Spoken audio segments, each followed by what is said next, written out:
Pack up all your dishes, make note of all good wishes, and say goodbye to the landlord for me.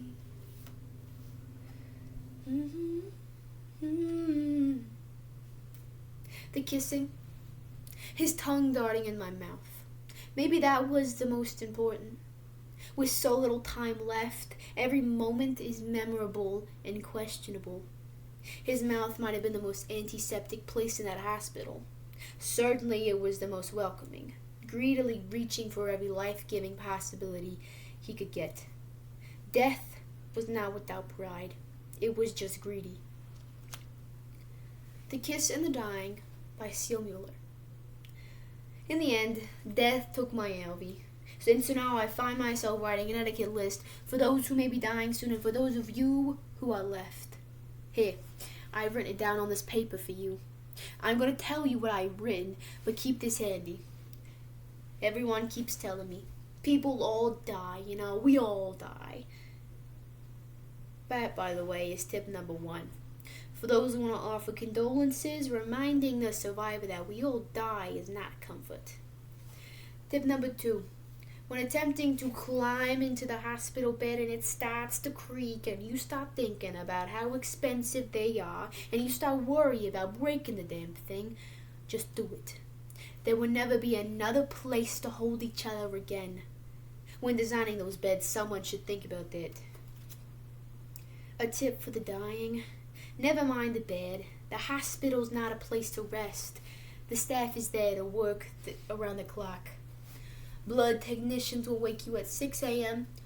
So what if you got to sleep at 3 a.m. because the doctor decided to move your loved one to another room in the middle of the night? We need to do this now. They told us. The doctors need the results for their morning rounds. Sometimes, mysteriously, they will wake you just away. Because you are basically dying, you will not have the strength to fight them off. If possible, do not enter the hospital when you know your time is almost up. However, your wife and loved ones will probably insist. They can't stop hoping. After all, they're still a part of the world of the living.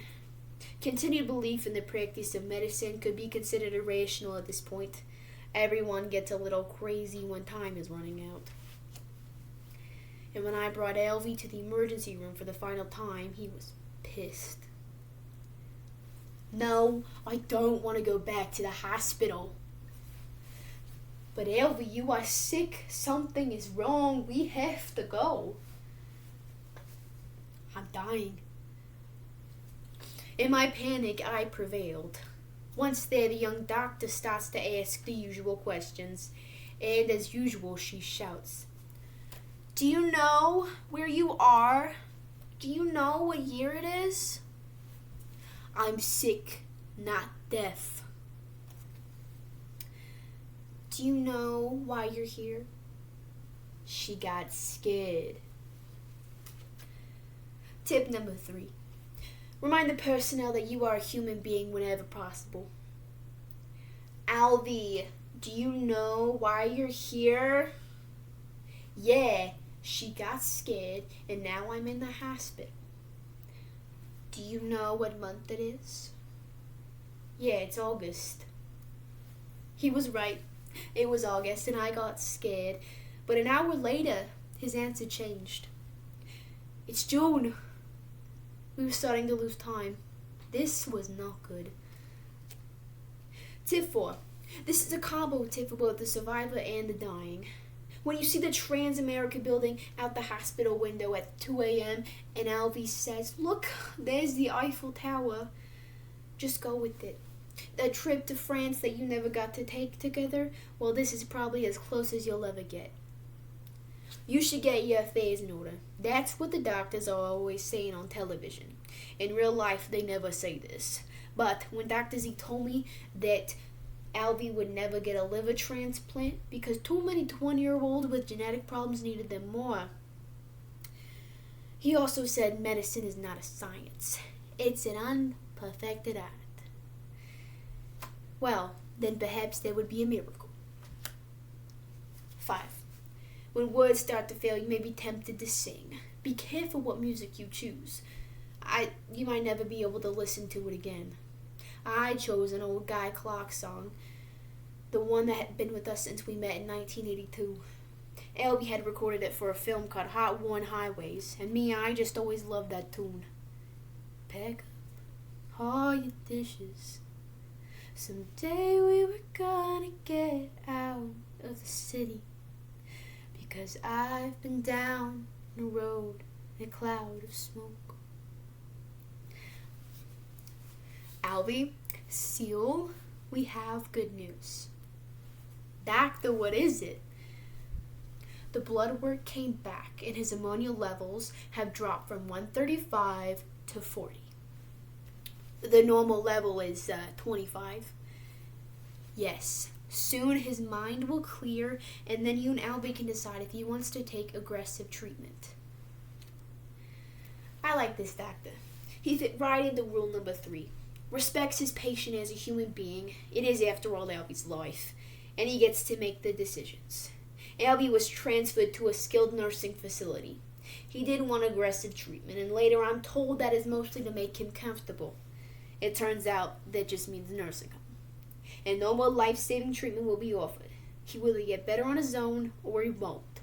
Go figure. One last suggestion. Pay attention to what's being said between the lines. When someone asks, do you want me to die? They're probably not asking, do you want to get rid of me? But when they ask, do you want me to go now? You have to start realizing that they are dying. If you are the one asking the question, then you know more than living. You are now starting to cross over. Do you want me to go now? We just got here. I thought you wanted to come and sit in the garden for a little while. No, Seal. Do you want me to go now? Yes, you are very ill. And no, I don't want you to die. Will you be okay? If you have to die, I'll be okay. And I'll see you sometime later. At that moment, I believed that. Now I'm back home, trapped in the bondage of time and space. Sometimes I can still hear his heavy breathing, the sounds of the sirens and the hospital monitors. I can still feel his dry lips on mine. Now I'm back home, trapped, but someday I too won't be.